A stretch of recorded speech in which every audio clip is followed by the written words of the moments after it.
मी नाशिकच्या आंदोलनामध्ये जवळून पाहिलं.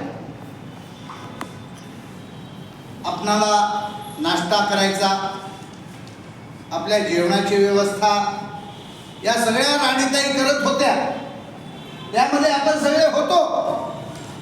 पण कोणतरी एक मुख्य, जसं हे एवढं मोठं दालन आज स्वातंत्र्य काळापासून आज पक्षाचं या ठिकाणी कार्यालय सांभाळत आहात, त्याला कोण सांभाळणारा महत्वाचा मुख्य माणूस आहे, व्यक्ती आहे, त्यामध्ये आपण आहात. म्हणून हे आज या ठिकाणचं व्यवस्थापन आहे. तशा पद्धतीचं व्यवस्थापन करायला कुणीतरी जबाबदारी घेणारं पाहिजे. ते राणीताईंनी खूप चांगल्या पद्धतीचं मला नाशिक मधल्या आंदोलनामध्ये दिसून आलं. 30 नोव्हेंबरला माझ्या कन्येचा विवाह होता आणि त्या ठिकाणी नाशिक मध्ये 15 नोव्हेंबर पर्यंत आपलं आंदोलन चाललं. 15 किंवा 18 17 पर्यंत. पण राणीताईंनी माझ्या कानात येऊन सांगितलं, मला बाबा म्हणायचे, तुम्ही जा, नाहीतर तुम्हाला तुमचे घरातलेच लोक तुम्हालाच पत्रिका द्यायला इथे येतील. तुम्ही जा लग्नाची तयारी करा.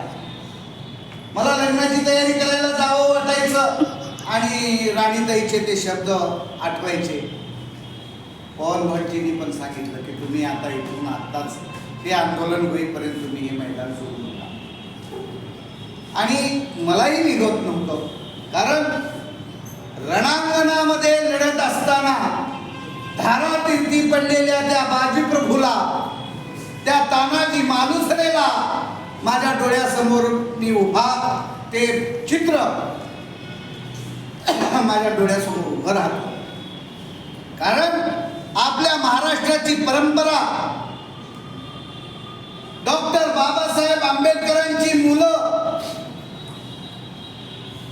औषधाविना किंवा डॉक्टरांनी उपचार न केल्यामुळं किंवा त्यांच्यावर उपचार करण्यासाठी डॉक्टर बाबासाहेब आंबेडकर घरामध्ये उपलब्ध नसल्यामुळं त्यांची मुलं मृत पावलेला इतिहास आपल्या या राज्याला लाभलेला आहे. मग मी म्हटलं की माझ्या मुलीचं लग्न